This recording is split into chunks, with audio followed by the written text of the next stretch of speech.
My name is Aurora Delaney. I'm 32 years old, and I work as a forensic psychologist. My job is to analyze behavior, uncover hidden motives, and piece together the darkest corners of the human mind. Ironically, I never expected the greatest mystery I'd face would unfold in my own home. I thought I had built the perfect life. An elegant house in a quiet neighborhood, a fulfilling career, and a loving husband, Damien, who always seemed to know the right things to say. But life has a cruel way of revealing the truth, and for me, it happened in the most unexpected way. I remember the day I left for a work conference across the country. It was one of those crisp autumn mornings when the air smelled of fallen leaves and fresh coffee. I stood by the door, suitcase in hand, feeling that familiar tug of unease deep in my gut. Damien stood in front of me, flashing that effortless smile of his, the one that had charmed me since the day we met. "You worry too much," he said, pressing a quick kiss to my forehead. "Everything will be fine. Just focus on your work, okay?" I nodded, convincing myself I was being paranoid. Damien had always been supportive of my career. He knew how much my work meant to me, how analyzing criminal minds fascinated me, how I thrived on dissecting behaviors others found unsettling.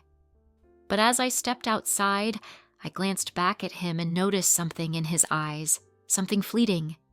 It wasn't guilt, but it wasn't comfort either. I ignored it. I had a flight to catch, and I couldn't afford distractions. The flight was uneventful, and I arrived at the conference feeling excited and focused. Yet, despite the engaging speakers and networking events, my mind kept drifting back home. Damien's texts were sparse, unusually brief. Normally, he would send me updates, pictures of our dog, random observations about his day, but this time, his replies were indifferent, almost distant. Then there was the call. My best friend, Natalie, rang me late one evening, her voice tinged with hesitation. "Aurora," she said, pausing a little too long. "I don't want to alarm you, but I saw someone at your house today. I could swear it was Serafina." Serafina Blake, Damien's ex-wife. The name alone sent a chill down my spine. She had always been a lingering shadow in our lives, popping up at the most inconvenient times, always with a reason, something left behind, an old memory to reclaim. Damien assured me it was all harmless, but I wasn't so sure. "Are you sure it was her?" I asked, gripping the phone tighter. Natalie sighed. "Aurora, I know what she looks like. It was her, and she looked a little too comfortable." A knot formed in my stomach. I wanted to believe there was an explanation, but deep down, I knew something wasn't right. I ended the call, forcing myself to sleep, but I couldn't shake the image of Serafina standing in my home, moving through my space as if it were hers. The next morning, I texted Damien, casually asking how things were going. His response was instant. "Everything's great. Just enjoying some quiet time." Something about the way he phrased it gnawed at me. No mention of Serafina, no hint of anything unusual. I reminded myself not to jump to conclusions, but my instincts, those very instincts that made me good at my job, were screaming at me to pay attention. Little did I know, my worst fears were about to become my reality. Despite Natalie's unsettling call, I forced myself to push it aside. I was here for work, and I couldn't let paranoia get the best of me. But that nagging feeling in the pit of my stomach refused to fade. I sat in my hotel room that night, staring at my phone, debating whether to call Damien and ask him outright. I typed out a message, my fingers hovering over the keyboard. "Is everything okay at home?" Before I could press send, a notification popped up. A message from Damien. "Miss you. Don't overthink things. House is quiet without you." Something about his words felt off. It was too neat, too dismissive. Normally, he'd ask how my trip was going or make some sarcastic remark about our dog taking over the bed. But tonight, nothing. I stared at the screen, half expecting him to follow up with something reassuring, but no other messages came. I sighed, tossing my phone onto the bed and burying my face in my hands. Maybe I was being irrational. Maybe Serafina wasn't at the house and Natalie was mistaken. After all, Serafina had always been intrusive, but would she really cross that line? Still, I couldn't shake the image of her, tall, elegant, with that unsettling smirk she always wore when she wanted something. And she always wanted something.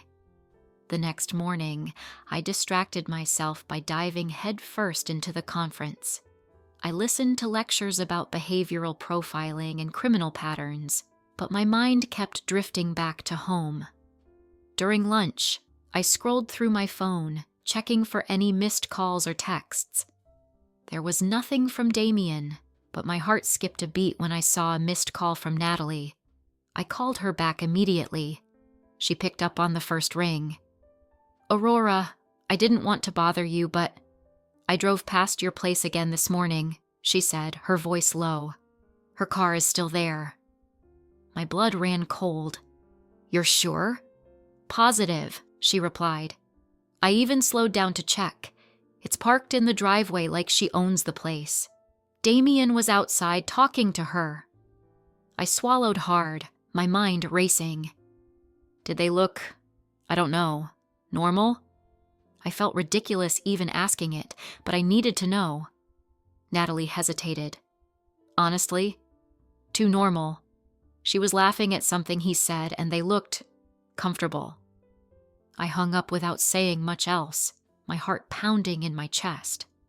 Rationality told me there had to be a reasonable explanation, but the emotional part of me, the part that remembered all the times Damien had reassured me Serafina was in the past, felt betrayed. That evening, I decided to call him. When he picked up, his voice was smooth, unfazed. "Hey, babe," he said casually. "How's the conference?" I forced a smile into my voice. "Good, just busy. What about you?" "Oh, you know," he said, letting out a chuckle. "Just me and the dog holding down the fort." I closed my eyes, my fingers tightening around the phone. "That's it? No unexpected visitors?" There was a pause. Too long, too deliberate. "Visitors? What are you talking about?" I exhaled sharply. "Damien, don't play dumb. I know Serafina is there." His response came quickly, almost too quickly. "Aurora, it's not what you think. She just needed a place to stay for a couple of days. It's temporary." I felt my stomach drop. "And you didn't think to tell me?" Another pause, longer this time. "I didn't want to worry you while you were away. It's not a big deal, I swear." I sat in stunned silence, my heart hammering in my chest. It was a big deal, and the fact that he had kept it from me only made it worse. I realized then that I wasn't just feeling paranoid.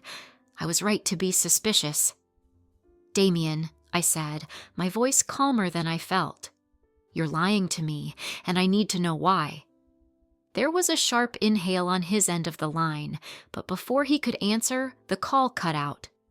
I stared at my phone, a sick feeling churning inside me. The seed of doubt had now grown into full-blown suspicion, and I had a feeling that when I got home, I wouldn't like what I found.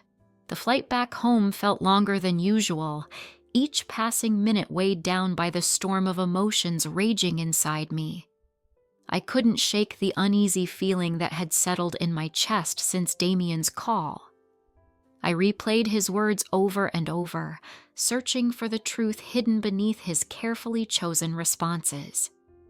He had always been good with words, too good, and that terrified me now more than ever.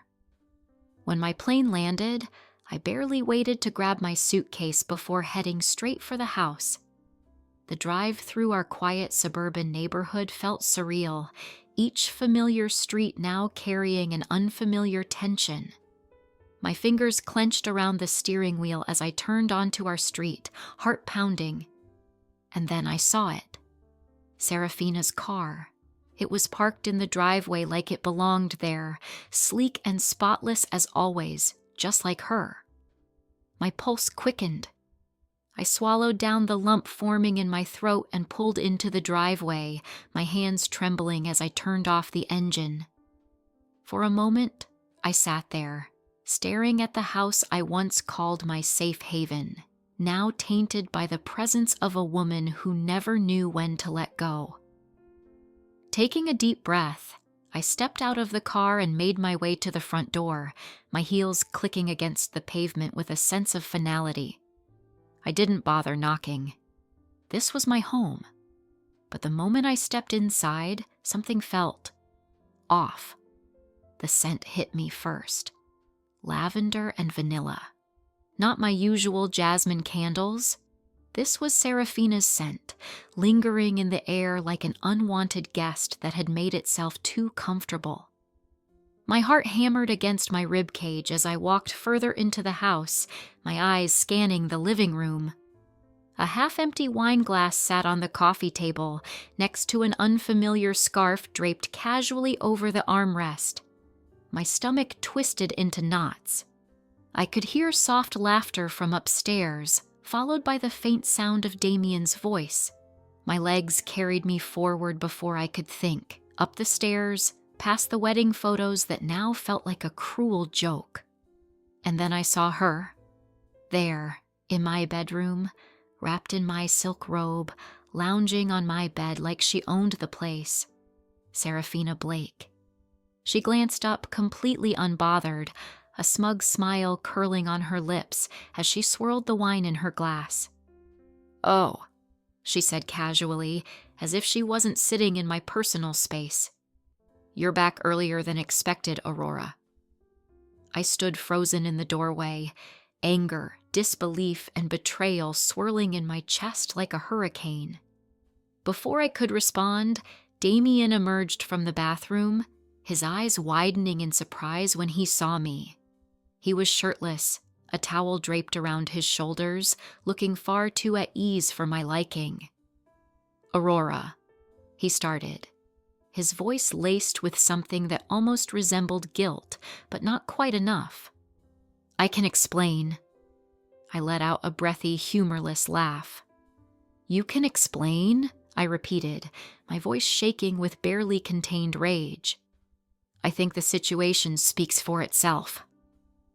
Serafina stood up slowly, adjusting the robe as if to remind me that she was comfortable enough to wear my things. "Damien was just being generous," she said smoothly, feigning innocence. "I needed a place to stay, and he's always been such a sweetheart."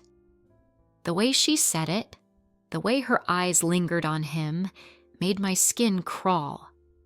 I turned to Damien, expecting him to deny it, to tell me this was some horrible misunderstanding. But he didn't. He just ran a hand through his hair, looking exhausted. "Aurora," he said, stepping toward me, "it's not what it looks like." I held up a hand, stopping him in his tracks. "Don't. Just don't." My voice cracked, but I steadied myself. "You let her move in, Damien? Into our home? Without even telling me?" His jaw clenched, his usual charming facade cracking just enough for me to see the truth beneath it. "She needed help. I didn't think you'd understand." I blinked, stunned. Didn't think I'd understand? My chest felt tight, my breathing shallow. "You let your ex-wife live in our house, sleep in our bed, and you didn't think I'd understand? What the hell is wrong with you?" Serafina clicked her tongue, clearly enjoying every second of this. "Aurora, darling," she purred, stepping closer. "Maybe you should calm down. You're overreacting." That was it. The final straw. I turned on my heel and marched down the stairs, ignoring Damien calling after me. The walls of our home felt like they were closing in, the pictures on the walls mocking me as I grabbed my suitcase and stormed out the front door. I didn't know where I was going, but I knew one thing for sure. I wasn't staying here. As I drove away, hot tears pricked my eyes, but I blinked them back. This wasn't over. Not by a long shot. Damien thought he could betray me and get away with it. Serafina thought she could waltz back into his life like she belonged. They were both about to find out just how wrong they were. I didn't go far. I drove aimlessly for a while, my knuckles white against the steering wheel, my thoughts swirling in a chaotic storm of disbelief and anger. The betrayal felt suffocating, each breath heavier than the last. My home, our home, had been violated, not just by Serafina's presence, but by Damien's complete disregard for me. I ended up in the parking lot of a small coffee shop on the edge of town, staring blankly at the neon sign flickering above. My phone buzzed on the passenger seat. Damien. Again. I let it ring. Then another text followed. Aurora, please. Let's talk. Talk? After what I just walked into? I had no words left for him. Instead, I picked up the phone and called the one person I knew I could count on. Natalie answered on the first ring. Aurora? Are you okay? I swallowed the lump in my throat. Number, I'm not. My voice cracked, and suddenly the weight of it all came crashing down. She was there, Nat. In my house, in my damn robe, drinking my wine like she owns the place. Natalie inhaled sharply. That son of a...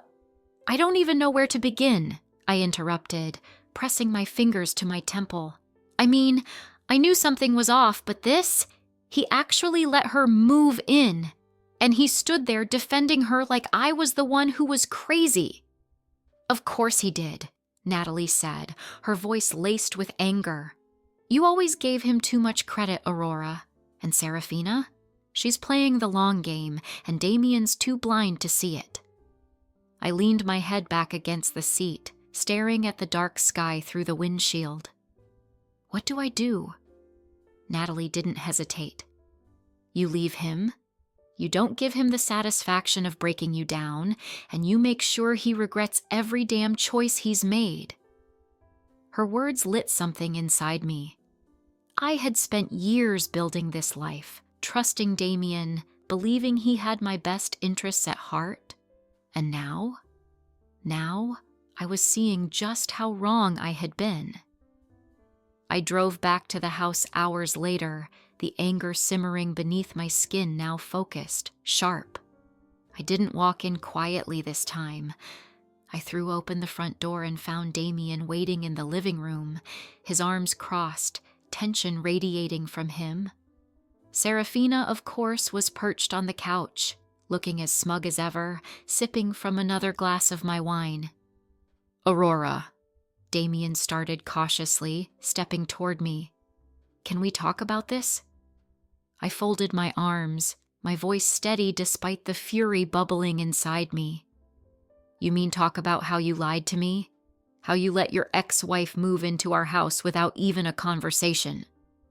Damien sighed, running a hand through his hair. I didn't lie. You lied, I snapped. You knew damn well this wouldn't sit right with me, so you hid it. And now I walk in to find her acting like she owns the place? Are you serious, Damien?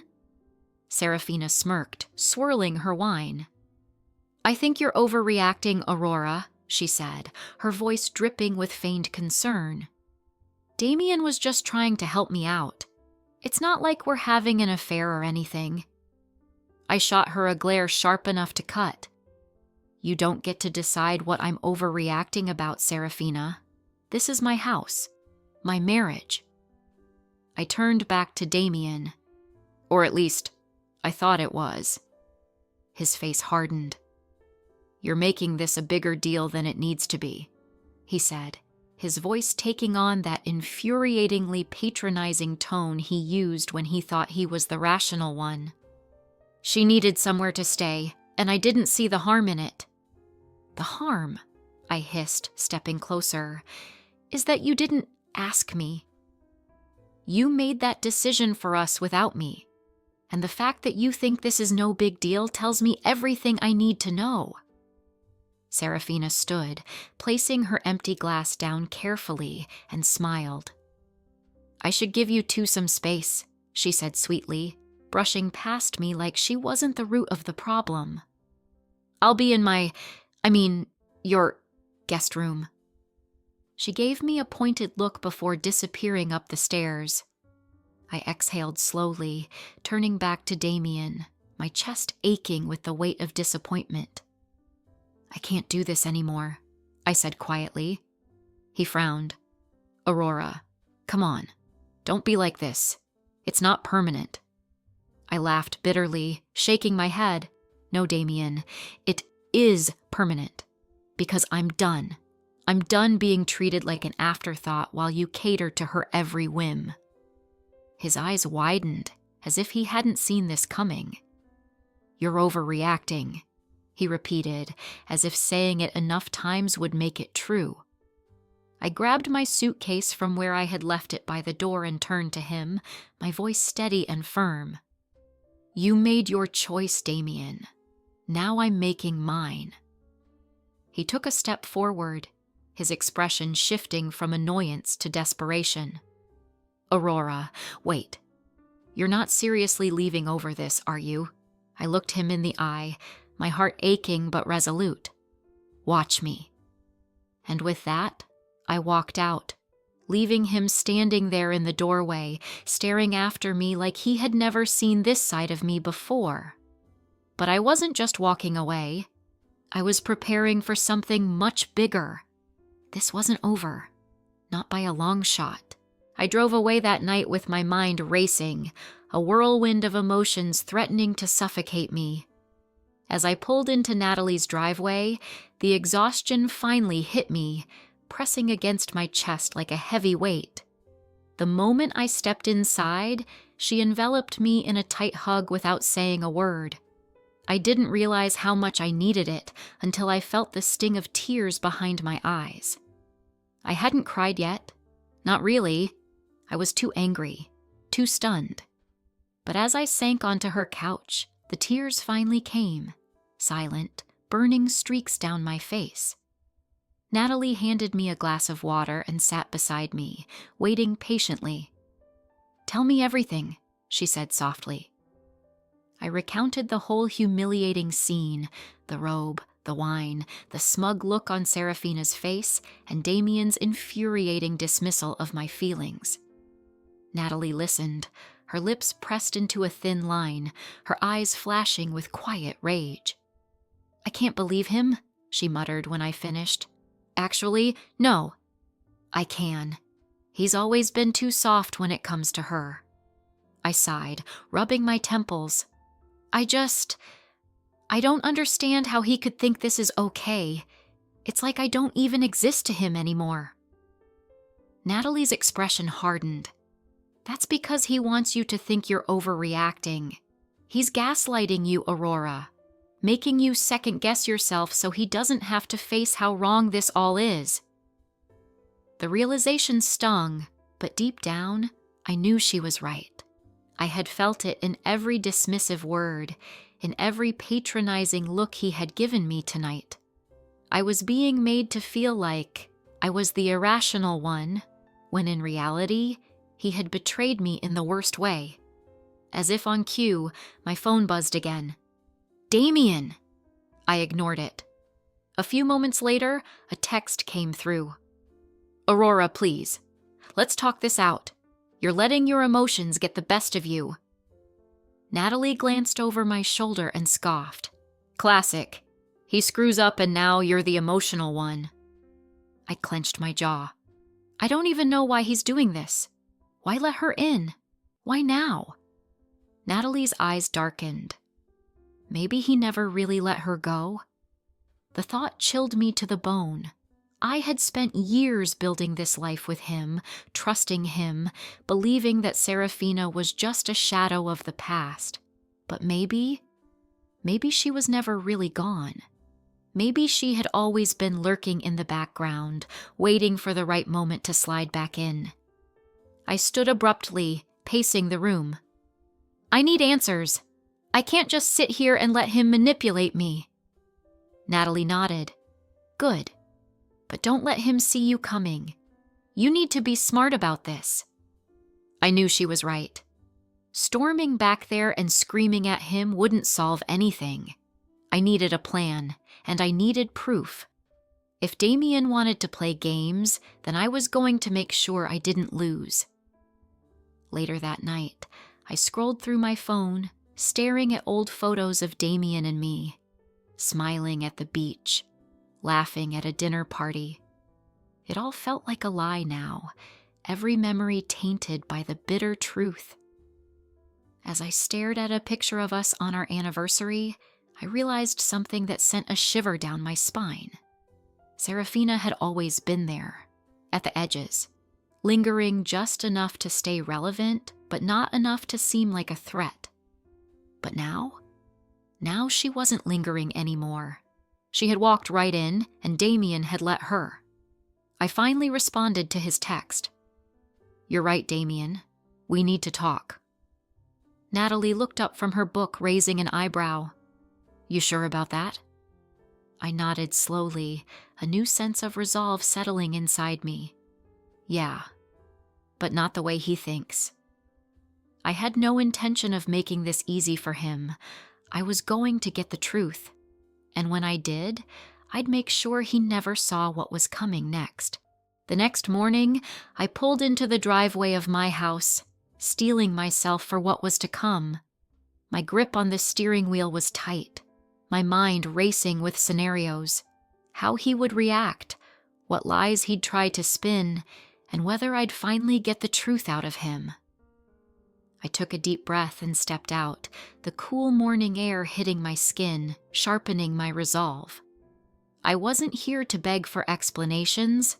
I was here to take back control. As I pushed open the front door, the smell of Serafina's perfume hit me like a punch to the gut.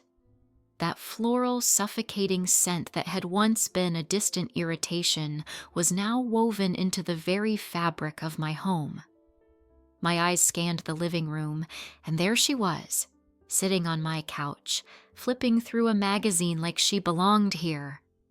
She glanced up with a smug smile, her dark eyes gleaming with satisfaction. Morning, Aurora, she said, crossing her legs leisurely. You're up early. I ignored her, my jaw clenched tight. I wasn't going to give her the satisfaction of a reaction. Damien walked in from the kitchen a moment later, looking surprised but not guilty. Not yet. Aurora, he said carefully, wiping his hands on a towel. I wasn't expecting you so soon. I set my bag down and folded my arms, my gaze fixed on him. We need to talk. His eyes flickered toward Serafina before landing back on me, his posture stiff. Sure, let's go upstairs. I shook my head. Here's fine. I wanted her to hear this. I wanted her to know that I wasn't backing down. Serafina smirked, watching us like it was prime entertainment. Damien shifted awkwardly and nodded. Okay. Look, Aurora, I know you're upset, but I can explain. I cut him off. Can you? I asked, my voice sharp. Because I've been trying to figure out how you thought this was okay. How you let her move in without so much as a conversation with me. Damien sighed, running a hand through his hair. It's not what you think, Aurora. Serafina just needed a place to stay for a little while. It's temporary. Serafina leaned back, stretching lazily. You make it sound so dramatic, she chimed in, feigning innocence. It's not like I'm taking over. I turned to her, my voice cold. You're in my home, sitting on my furniture, wearing my things. If that's not taking over, then I don't know what is. Damien stepped between us, his voice pleading. Aurora, I didn't tell you because I knew you'd react like this. It's not a big deal. I laughed bitterly. Not a big deal. I pulled out my phone and scrolled to the photo Natalie had taken of Serafina's car parked here for days. I held it up. You lied, Damien. You let her in, and then tried to make me think I was imagining things. His expression hardened. It's not like that, he insisted. I was just trying to help a friend. Friend? That word cut through me like a blade. I nodded slowly, the pieces falling into place. So, you chose to help her over respecting your wife? Damien's face darkened, his patience wearing thin. Come on, Aurora, you're blowing this way out of proportion. There it was. The gaslighting, the manipulation. The same tactics he had used before, only now I saw them clearly. No, Damien, I said, my voice steady. I think I've finally put things in proper proportion. Serafina stood, stretching with an exaggerated yawn. I'll let you two lovebirds sort this out, she said sweetly, heading toward the stairs. But let's be real, Aurora. Maybe you should have been around more if you didn't want to lose your spot. I felt the heat rise in my chest, but I held my ground. Enjoy your stay while it lasts, Serafina, I said coolly, because it's about to end. She faltered for a brief second before regaining her composure, disappearing upstairs. I turned back to Damien, whose irritation was now fully on display. What are you going to do, Aurora? He asked, crossing his arms. Run away again? I took a deep breath and met his gaze head on. No, I said firmly. I'm going to handle this my way. Without another word, I grabbed my bag and walked out, my mind already racing with the next steps. I wasn't just leaving, I was preparing. Damien had underestimated me for too long, and Serafina had walked into my life one time too many. This was far from over. As I drove away, I dialed Natalie's number. When she picked up, I didn't waste time. I need a lawyer, I said, my voice calm but resolute. And I need a plan. Natalie was silent for a moment before responding. I was hoping you'd say that. I stared at my house in the rearview mirror, knowing that when I came back, it would be on my terms. Damien thought I would crumble under this betrayal, but he was about to find out just how strong I could be. The days that followed were a blur of quiet determination. I didn't let Damien or Serafina know what I was up to. Let them think I had walked away defeated. Let them believe they had won. But inside, I was planning, meticulously, ruthlessly. I had spent years analyzing criminals and their deceptive tactics. Now, it was time to apply that knowledge to the person I once trusted most. Natalie and I sat in her living room one evening, papers spread across the coffee table, legal documents I never thought I'd have to read. So, she said, tapping a pen against her chin, we need proof. Damien won't make this easy, and Serafina, she'll twist things in her favor the first chance she gets. I nodded, taking a deep breath. I know. That's why I need to be smart about this. I pulled out my phone, scrolling through photos, messages, anything that might give me an edge. And then I remembered something, our home's security cameras. My pulse quickened as I logged into the app, my fingers trembling slightly. Damien had insisted on installing cameras a year ago after a string of break-ins in the neighborhood. I had access, and I wondered if he had been careless enough to forget. As the footage loaded, I felt a rush of adrenaline. There they were, clips of Serafina coming and going, comfortably slipping into our home long before Damien ever mentioned her temporary stay. Got you, I muttered under my breath, showing the screen to Natalie. She leaned in, eyes widening.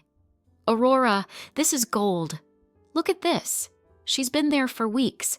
He's been lying from the start. The more I watched, the angrier I became. There were clips of Damien and Serafina sitting close together on the couch, laughing like old friends, too familiar. Another clip showed her rummaging through my belongings, pulling out my jewelry, my clothes, inspecting them like she was taking inventory. My stomach churned with disgust. Natalie watched in stunned silence before finally saying, "We need timestamps and backups. Take screenshots, videos, everything. This isn't just personal now, Aurora. This is a legal case." I spent the next hour documenting everything, my hands steady despite the burning anger coursing through me. Damien had underestimated me for too long. He thought I would walk away quietly, that I'd just let him get away with this betrayal. But he didn't know what I was capable of. Later that night, I drove by the house, parking a few streets away, hidden in the shadows. I watched as the lights flickered inside, silhouettes moving across the windows. My home, now contaminated by their presence. I thought about confronting them again, about storming in and throwing her out myself. But I knew better. This wasn't about emotion anymore. It was about strategy. Just then my phone buzzed. Damien. Again. I ignored it, but the voicemail notification that followed caught my attention. I pressed play, and his voice came through low and frustrated. "Aurora, come on. This is ridiculous. You're being petty now. We can fix this. Just come home and let's talk." I clenched my jaw. Fix this? As if this was just a small misunderstanding, as if he hadn't shattered my trust completely. Natalie's voice echoed in my head. "Don't let him see you coming." I took a deep breath, feeling a newfound sense of clarity. Damien was playing a game he thought he'd already won, but I was no longer the naive wife he once knew.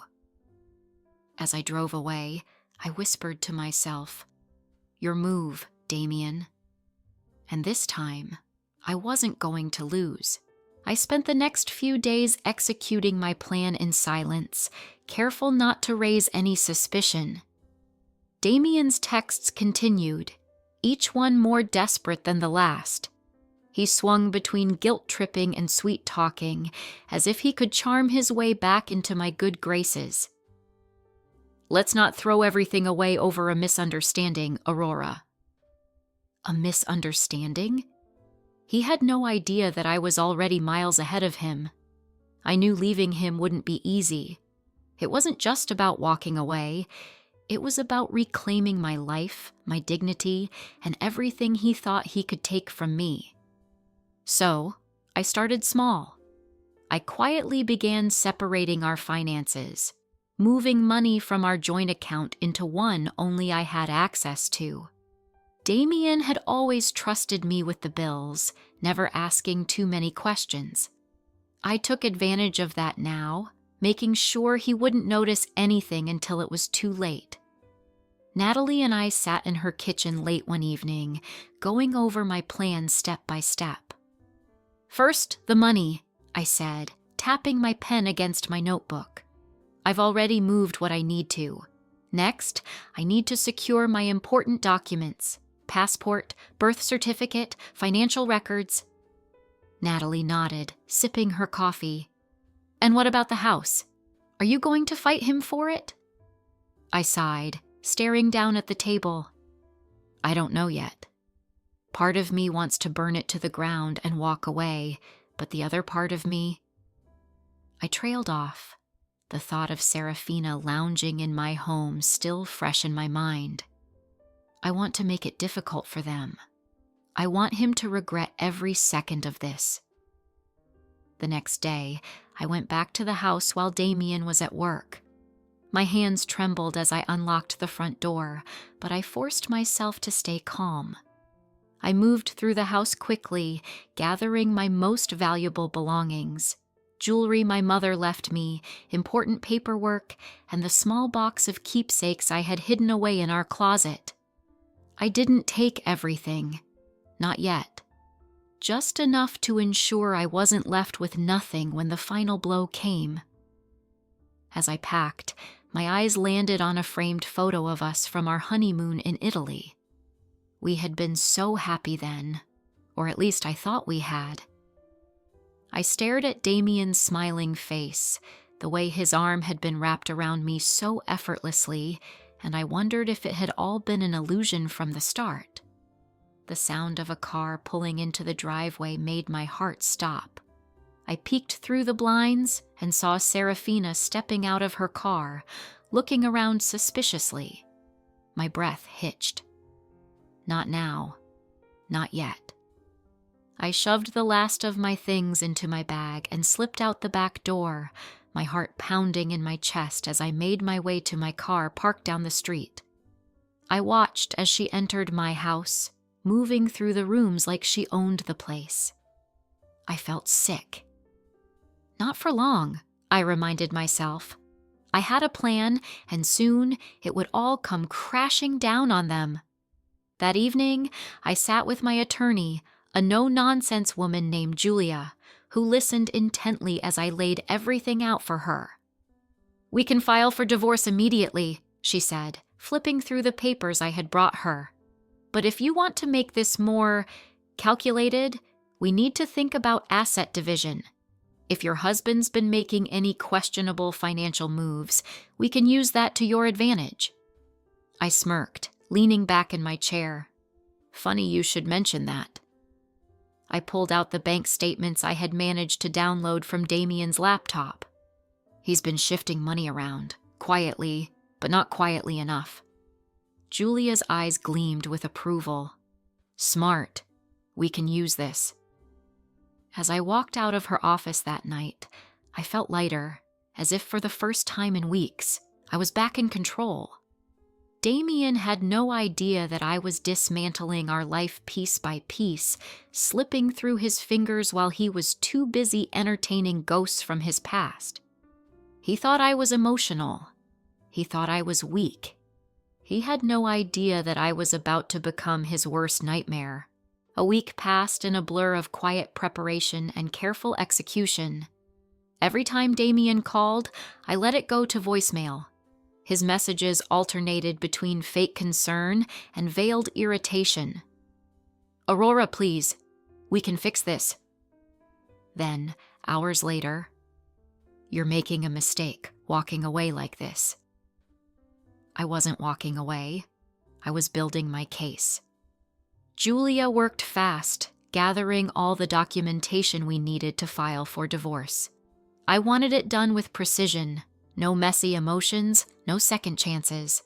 Just cold, calculated action. Sitting across from her in the office, she slid the finalized papers across the desk. "Once we serve him, it's game on," she said with a small, knowing smile. "Are you ready for that?" I looked down at the neatly stacked papers, each one a symbol of the life I was about to rip away from Damien. "More than ready," I said, signing my name without hesitation. The next step was ensuring Damien had no idea what was coming. Julia suggested we wait until he was distracted, preferably when he was at work. "Less chance of an immediate confrontation," she explained. I nodded, trusting her judgment. The next day, I made my way back to the house, standing outside the front door for what felt like an eternity before finally unlocking it. The place felt foreign now, as if it no longer belonged to me. The air smelled like Serafina's perfume, and there were small, insidious signs of her presence everywhere. Her shoes by the door, a scarf draped over the chair, her handwriting on a notepad in the kitchen. I clenched my jaw and walked straight upstairs to the office. There it was. Damien's laptop, sitting open on the desk. He was careless with his passwords, and I knew him well enough to guess. It took only 3 tries before I was in. What I found made my stomach twist. bank transfers to an account I didn't recognize. Large amounts, suspicious timing. But what really stopped me in my tracks was an email sent to Serafina. Everything is almost finalized. Once Aurora's out of the picture, we can finally start fresh. My vision blurred with rage. So that was their game. They weren't just having a casual reunion. This was planned, thought out. Damien had been preparing to cut me out of my own life. I took screenshots of everything, forwarding the emails to myself and copying financial records onto a flash drive I had brought with me. If Damien thought he could quietly erase me from our life, he was about to learn just how wrong he was. As I left the house, my heart pounded in my chest, but I felt stronger than I had in weeks. No more hesitation, no more second-guessing. Damien and Serafina thought they were playing me, but I had just armed myself with everything I needed to turn the tables. 2 days later, Julia called with an update. Papers are ready. We'll serve him at his office tomorrow. That way, he won't have time to manipulate the situation before you take action. The next morning, I sat in my car outside Damien's office building, my fingers tapping restlessly against the steering wheel. I imagined the look on his face when he was handed the divorce papers, the moment he realized I wasn't the woman he thought I was. A few hours later, Natalie called. "It's done," she said, her voice filled with satisfaction. "You should have seen his face. He looked like someone hit him with a truck." I smiled for the first time in what felt like forever. Good. Later that evening, Damien's number lit up my phone screen. I let it ring. A minute later, another message popped up. "Aurora, what the hell is this? We need to talk." I stared at the screen, my heart steady, my mind clear. I typed back a simple response. "No, Damien, we don't." For the first time, I was in control, and I wasn't looking back. I knew Damien wouldn't take the divorce papers lightly, but I wasn't prepared for how fast things would escalate. That same night, as I sat curled up on Natalie's couch, a glass of wine in hand, my phone buzzed with an incoming call. Damien. Again. I stared at it, debating whether to ignore him, but something inside me told me to pick up. I swiped to answer, keeping my voice calm. "What do you want, Damien?" For a moment there was silence. Then his voice came through, low and sharp. "Aurora, what the hell is wrong with you?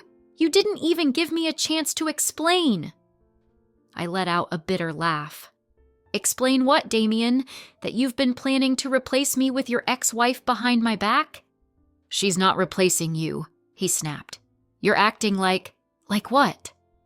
I cut him off. Like someone who's been lied to, manipulated, used? My grip on the wine glass tightened. "I saw the emails, Damien. You were setting up a future with Serafina while you kept me in the dark." His breathing grew uneven. "You're blowing things out of proportion."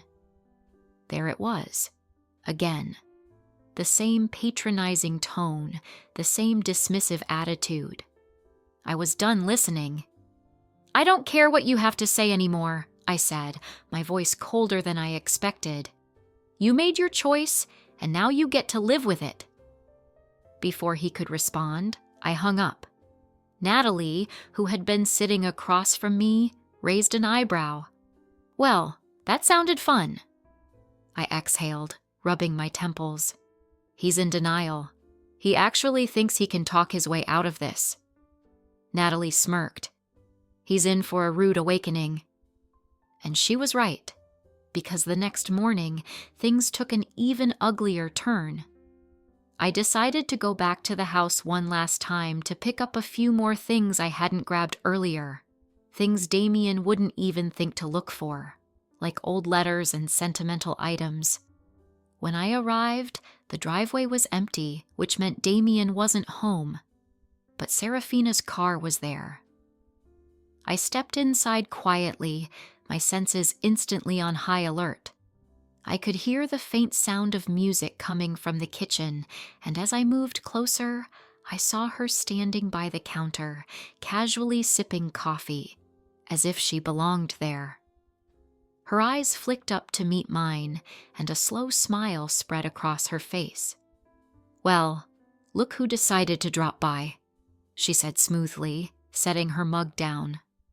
I crossed my arms, refusing to let her get under my skin. "I'm just here to get the rest of my things." She cocked her head, feigning curiosity. "Still holding on to the past, Aurora? That's not like you." I clenched my jaw. "What do you want, Serafina?" She laughed softly, shaking her head. "I don't want anything, darling, but you want something you're never going to get." "Damien." I narrowed my eyes. "I don't want Damien anymore." Serafina stepped closer, her voice dripping with false sympathy. "You say that now, but deep down, you're still clinging to him. It's pathetic, really." I took a deep breath, forcing myself to stay calm. "You're delusional if you think I'm fighting for him. You can have him, Serafina, but enjoy the mess that comes with it." Her smile faltered for a split second, but she recovered quickly. "I already have Aurora," she whispered, leaning in, "and it's been so easy." The smugness in her voice made my skin crawl, but instead of lashing out, I met her gaze with steely confidence. "You're right," I said with a small smile of my own. "You are easy, which is why he'll get bored of you, just like he did before." For the first time, her expression darkened. "You think you're so clever," she hissed, stepping back. I shrugged. "No, Serafina. I just know how this ends. You might be playing house now, but you'll always be second best." I turned and walked away before she could respond, hearing her angry exhale behind me. But I wasn't done yet. Before leaving, I stopped by Damien's office and slipped a little envelope onto his desk. Inside were copies of his financial transfers and emails, along with a short note. "Your mistakes have consequences. See you in court." As I drove away, a strange sense of satisfaction settled in my chest. Serafina might have thought she'd won, but she had no idea what was coming. The truth was, she didn't know me at all, but she was about to. After leaving the house, I parked a few blocks away, my hands gripping the steering wheel as I processed what had just happened. The encounter with Serafina had left me angry, but more than that, it had left me determined. She thought she could manipulate me, intimidate me into backing down, but she underestimated me, just like Damien did. I pulled out my phone and dialed Julia. "It's time to move forward," I said without hesitation when she answered. Julia's voice was calm, professional. "I was hoping you'd say that. I've been digging into Damien's finances, and let's just say, things aren't looking good for him." My heart skipped a beat. "What do you mean?" "I ran a deeper search into the transfers you found," Julia explained. "Turns out he's been moving money not just into that personal account, but also into another one, under Serafina's name." My stomach clenched. "So, he's been funneling our marital assets to her?" "Exactly," Julia confirmed. "And that's financial fraud. You could take him to the cleaners with this." I let out a slow breath, processing the weight of her words. "Let's do it," I said. "I want to hit him where it hurts." Julia chuckled softly. "I thought you might. We'll file immediately. But Aurora, this is going to get ugly." I smiled to myself, gripping the phone tighter. "Good. Let's see how they like it when the tables are turned." Later that day, I met with Natalie at a quiet cafe, showing her everything Julia had found. She scanned through the documents with growing satisfaction. "You've got him," she said, shaking her head. "He won't know what hit him." "That's the plan," I said, stirring my coffee absent-mindedly. but I want to make sure this sticks. I need to know if there's more I haven't found yet." Natalie's eyes twinkled mischievously. "Lucky for you, I know someone who can help." That's when she introduced me to Logan Pierce, a private investigator Natalie had worked with before. He was in his late 40s, sharp-eyed, and had a no-nonsense demeanor that made me feel like I was finally in safe hands.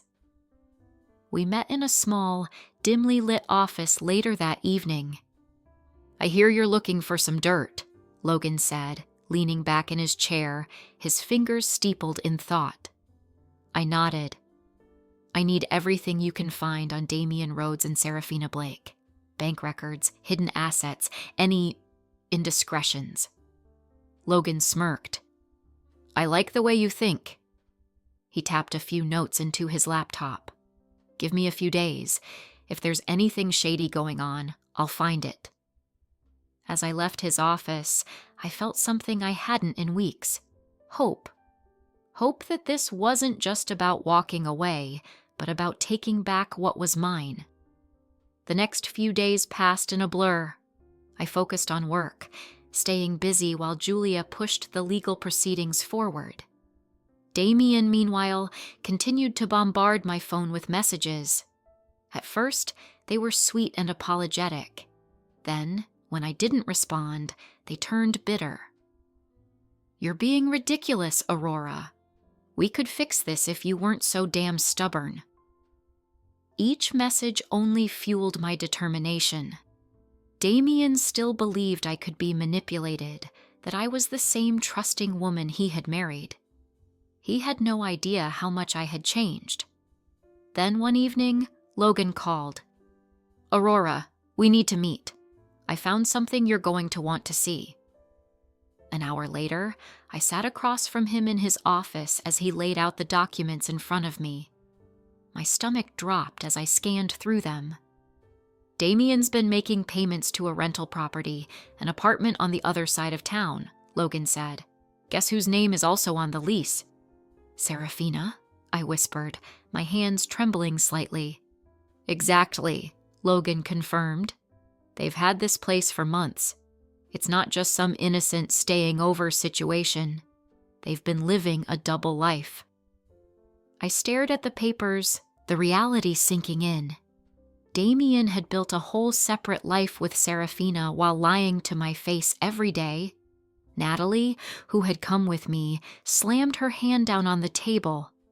"That piece of—" I stopped her with a look. "I know." I took a deep breath, a sense of finality settling over me. "Logan, I need copies of everything. I want to hit him with it all at once." He nodded. "Consider it done." As I walked out of the office that night, I realized something profound. I wasn't angry anymore. I wasn't hurt. I was ready. Damien and Serafina had built their little world on lies, and now I was going to tear it down brick by brick. The morning after I received the evidence from Logan, I sat at the kitchen table in Natalie's apartment, staring at the piles of documents spread before me. Bank statements, lease agreements, hidden financial transfers. It was all there. Cold, hard proof that Damien had been leading a double life with Serafina. Every detail carefully orchestrated behind my back, while he played the role of a devoted husband. I traced my fingers over the pages, feeling a sense of closure. This wasn't just betrayal. It was premeditated. He had chosen to deceive me, to dismantle our marriage brick by brick while smiling to my face. But now, it was my turn to dismantle his carefully crafted illusion. Natalie sat across from me, her eyes glinting with anticipation. "So, what's the next move?" she asked, leaning forward. I smiled, a slow, calculated smile. "We hit him from all sides. Financially, legally, emotionally. He's not walking away from this unscathed." Natalie grinned. "I love it when you get all revenge thriller mode." That afternoon, I met Julia in her office. She flipped through the files Logan had uncovered, nodding approvingly. This is solid. With this, we can not only push for the divorce, but also for fraud and dissipation of marital assets. I leaned forward. How fast can we move? She gave me a knowing look. It's already in motion. That evening, I took a deep breath and did something I never thought I'd have the strength to do. I went back to the house, this time not as the heartbroken wife, but as the woman who was about to take back control. Damien was in the living room when I walked in, his expression darkening the moment he saw me. "You finally decided to come home?" he said, sarcasm laced in his voice. I dropped my bag by the door and met his gaze with cool detachment. "I didn't come back to stay, Damien. I came back to end this." He chuckled bitterly, running a hand through his hair. "Come on, Aurora. Don't do this. You're making everything more difficult than it needs to be." I raised an eyebrow. "Am I? Because it seems to me that you're the one who made things difficult the moment you decided to play house with Serafina." His jaw tightened. "I told you it's not like that. She needed help." I pulled out a folder from my bag and tossed it onto the coffee table in front of him. "Help? You mean the apartment you've been renting for her for months? The money you've been siphoning from our accounts? That kind of help." His face paled, his lips parting slightly. "What the—" I folded my arms. "I know everything, Damien. And tomorrow morning, you're going to get a visit from my lawyer. We're filing for divorce, and let me be clear. I'm taking my share, and then some." His expression hardened, but I could see the panic creeping into his eyes. "You can't do this, Aurora." I tilted my head, pretending to consider it. "Oh, I can, and I already have." At that moment, Serafina appeared at the top of the stairs, wearing another one of my robes. Her smug expression faltered when she saw the papers on the table and Damien's stunned face. "What's going on?" she asked, feigning ignorance. I turned to her, my voice cutting like ice. "Pack your things, Serafina. Your little vacation is over." She crossed her arms and smirked. "You don't scare me, Aurora." I laughed softly, shaking my head. "I don't need to. The eviction notice you'll be receiving will do that for me." Damien shot to his feet. "You wouldn't dare." I met his glare with unwavering confidence. "Watch me." For the first time, I saw real fear in his eyes. He had thought he was in control, that he could manipulate me into silence, but now he was realizing just how wrong he had been. I grabbed my bag and turned to leave. "You and Serafina deserve each other," I said over my shoulder. "Enjoy it while it lasts." As I walked out the door, I heard Serafina's angry whispers and Damien's panicked voice trailing behind me. I smiled to myself. The tables had turned, and this time, I was the one holding all the cards. Tomorrow, Damien would wake up to a reality he never saw coming, and for once, I was looking forward to it. The day of the court hearing arrived faster than I expected, yet I was more prepared than I had ever been in my life. I sat outside the courthouse in my car, my heart pounding, but not from fear. This time, it was anticipation. Today, everything Damien had tried to hide, everything he had done behind my back, would come to light. Natalie sat beside me, dressed sharply in a navy blue suit, her expression one of fierce determination. "Are you ready for this?" she asked, her eyes searching mine. I nodded, inhaling deeply. "More than ready." Walking into the courthouse felt surreal. The polished floors, the sterile air, the quiet hum of voices in the halls. I had always imagined courtrooms from the shows I watched, dramatic moments, last-minute revelations. But today, the drama was my life, and it was very, very real. As I entered the courtroom, I spotted Damien sitting at the defendant's table, his lawyer whispering something to him. He looked different, less confident, more restless. His usual arrogance was nowhere to be seen, and when his eyes met mine, I saw something that made my heart soar.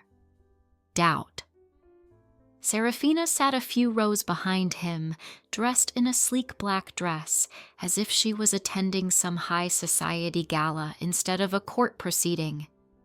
Her lips curled into a smirk when she saw me, but I ignored her, keeping my focus on what mattered. Julia leaned in, placing a reassuring hand on my arm. "Remember, stick to the facts. We have the upper hand. Let Damien dig his own grave." The judge entered, and the courtroom settled into an eerie quiet. The proceedings began with Julia presenting our case first. She laid out the financial discrepancies, the secret apartment, and the fraudulent transactions Damien had made behind my back. Each exhibit she presented felt like a nail in Damien's coffin, and with every new piece of evidence, his lawyer shifted uncomfortably in his seat. When it was Damien's turn to speak, he straightened his tie and tried to regain his composure. "Your Honor," he began, his voice calm but forced. "I never intended to deceive my wife. The financial transfers were temporary. I was trying to help a friend." Julia pounced on his words like a lion sensing weakness. "A friend?" she repeated, her voice dripping with skepticism. "Mr. Rhodes, do you always buy apartments for friends, using joint marital funds?" Damien's jaw tightened, and I could see the sweat forming on his brow. "It wasn't like that," he muttered. Julia flipped through her papers and held up a copy of his emails to Serafina. "Your emails say otherwise. You explicitly mentioned starting fresh with Ms. Blake once your wife was out of the picture. Were those words taken out of context, Mr. Rhodes?" Damien glanced at his lawyer, clearly flustered. I was just angry. I didn't mean it." I couldn't help but notice Serafina stiffening in her seat, her confidence slowly unraveling. Then came the moment I had been waiting for. Julia submitted the final piece of evidence, an affidavit from the private investigator outlining how Damien had been liquidating joint assets without my knowledge. The judge's expression hardened as he scanned the report. "Mr. Rhodes," the judge said sternly, "based on this evidence, it's clear you have engaged in deceptive financial practices during your marriage. This court takes these matters seriously." Damien paled. I could almost see the moment he realized he had lost. After a short recess, the judge delivered the ruling. My legal team had secured a favorable division of assets, and Damien was ordered to reimburse the funds he had secretly moved. Additionally, a restraining order was granted against Serafina, ensuring she wouldn't be lurking around my life any longer. As I walked out of the courtroom, a weight I didn't realize I had been carrying lifted from my shoulders. I could feel the eyes of everyone in the hallway on me, especially Damien's. He caught up to me before I reached the exit. "Aurora," he called, desperation seeping into his voice. "Please, we can talk about this." I turned to face him, standing tall. "There's nothing left to say, Damien. You made your choices. Now live with them." For the first time, he looked truly defeated. "I didn't think it would come to this," he murmured. I gave him a sad smile. "Neither did I." With that, I walked away, Natalie by my side, the world outside the courthouse suddenly feeling brighter. As we stepped outside, Natalie nudged me. "So how does it feel?" I inhaled deeply, letting the cool breeze wash over me. Like freedom. And for the first time in a long time, I knew that I was finally free. The days after the courtroom victory felt surreal. I kept expecting Damien to try one last time to pull me back in, to twist the narrative and somehow convince himself and me that this was all just a mistake. But the silence that followed was the loudest relief I had ever experienced. No more late-night texts, no more excuses, no more gaslighting. Just freedom. I moved into a small but cozy apartment across town, away from the ghosts of my old life. It wasn't as grand as the house Damien and I had shared, but it was mine. Every piece of furniture, every small decoration, every scent in the air, it was all chosen by me. There was something deeply empowering about that. No lingering traces of Serafina, no painful reminders of what had been lost. Just a fresh start. Natalie helped me settle in, bringing over a bottle of champagne the night I officially moved in. We sat on the floor, surrounded by unpacked boxes, clinking our glasses together. "To new beginnings," she said with a grin. I smiled, feeling lighter than I had in years. To finally letting go. She studied me for a moment. "You know, I'm proud of you. I mean it. You didn't just walk away. You took your life back." I nodded, letting her words sink in. I finally realized I was holding on to something that wasn't real anymore. And it was true. Damien had become a stranger long before Serafina reappeared.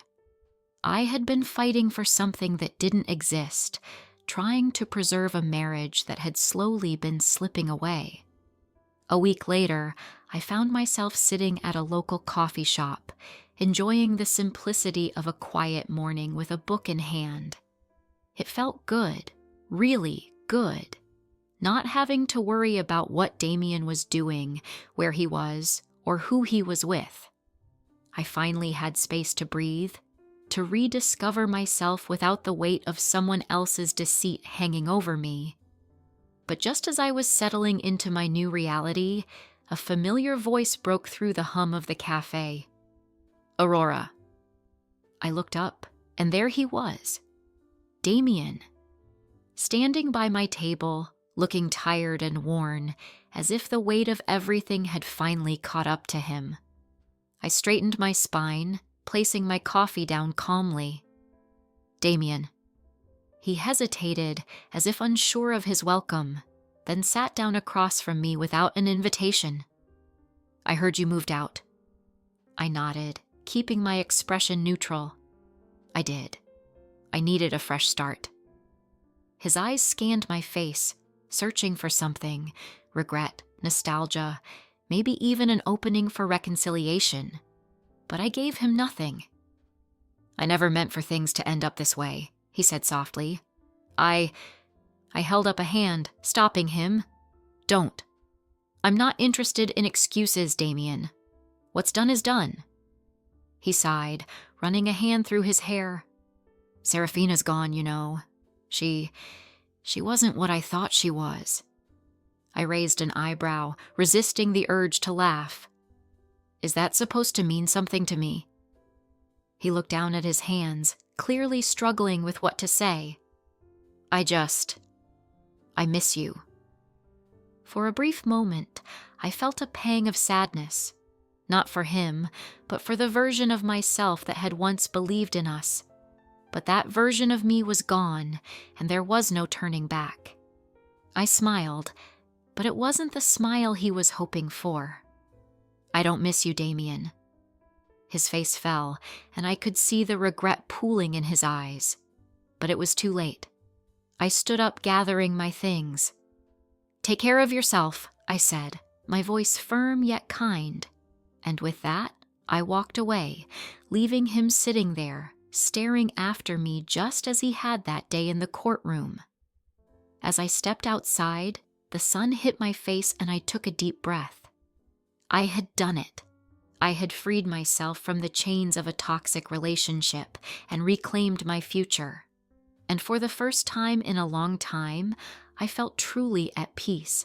Weeks passed, and with each passing day, I felt stronger. The bitterness that had once consumed me slowly faded into something else: acceptance. Damien had been a chapter in my life, one I had finally closed. But closure wasn't just about walking away. It was about rebuilding, thriving, and proving to myself that I could rise above the ashes of betrayal. And that's exactly what I was doing. My career flourished. Without the constant emotional drain of Damien's lies, I found myself excelling at work, diving deeper into projects that challenged and fulfilled me. Clients noticed, my colleagues noticed, and for the first time in years, I felt like me again. Strong, independent, unstoppable. Then, one afternoon, while sipping coffee in my favorite spot downtown, my phone buzzed. A message from an unknown number. I made a mistake. Can we talk? I didn't have to guess who it was. Damien. I smirked, shaking my head. The audacity. He had already lost me in court, lost the house, lost everything he had tried so desperately to hold on to. But now, he wanted to talk? Talk about what, Damien? How it feels to finally reap what you sow? Natalie, sitting across from me, peeked at my phone and rolled her eyes. "You've got to be kidding me," she muttered. "Does he ever quit?" I laughed, setting my phone down. Apparently not. But he'll figure it out eventually. Instead of replying, I blocked the number. No words were needed. I had made my point loud and clear in the courtroom, and now in life. But life had one final twist for Damien that he never saw coming. A week later, Natalie sent me a link to a local news article. I clicked it, expecting some mundane gossip, but my eyes widened at the headline. Local businessman faces financial fraud allegations. I scrolled through the article, my heart pounding with vindication. Damien's name was plastered all over it. Apparently, his shady financial dealings had caught up with him, and the company he once prided himself on running was now under investigation. I leaned back in my chair, letting the news sink in. Karma had done its job, and it was far sweeter than anything I could have orchestrated myself. Natalie grinned at me. "See? The universe has your back." I smiled, sipping my coffee. Yeah. And the best part? I didn't even have to lift a finger. There was a time when I thought revenge meant getting back at Damien, making him feel the pain he had put me through. But I realized something even better. Living my best life was the only revenge I needed. Watching him fall apart on his own, without my involvement, was just a bonus. And Serafina? She had disappeared from town, fading into the background like the footnote she had always been in my life. I had no doubt she'd resurface somewhere, chasing another man's money, but she was no longer my problem. One evening, as I stood on the balcony of my new apartment, watching the city lights shimmer in the distance, I took a deep breath. I had survived the storm, and now I was thriving. Stronger, wiser, and finally at peace. My phone buzzed again, this time with a message from a potential new client. My work was taking off in ways I had never imagined, and I was ready for it. I smiled to myself and whispered, "Your loss, Damien." And with that, I turned away from the past, ready to embrace everything the future had in store for me. Because the best revenge wasn't revenge at all. It was living a life he'd never be a part of again.